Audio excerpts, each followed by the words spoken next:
రాజా, నువ్వు దొంగతనంగా భగవన్నివేదితం కాని అన్నాన్ని తిన్నావు కనుక నువ్వు శునకమైపో అని శపించాడు.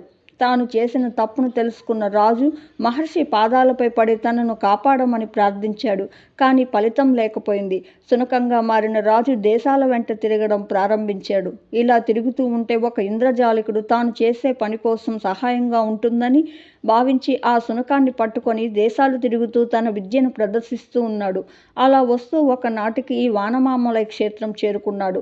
ఇక్కడుండే పుష్కరంలో తాను స్నానం చేసి శునకానికి స్నానం చేయించిపోయాడు. శునకం పుష్కరంలో దిగి ఒక మునక వేయగానే శునక రూపం పోయి తిరిగి రాజు రూపాన్ని పొందాడు. శునకం రాజుగా మారడం ఇంద్రజాలికుడు ఆశ్చర్యపడుతుంటే రాజు జరిగిన వృత్తాంతాన్ని చెప్పాడు. ఆ తర్వాత ఇద్దరూ కలిసి స్వామిని సేవించి తిరిగి తన రాజ్యాన్ని చేరుకొని రాజ్యపాలన కొనసాగించాడు. తాను శునక రూపంలో ఉండగా కాపాడిన ఇంద్రజాలికుని తన ఆస్థానంలో ఉంచుకున్నాడు.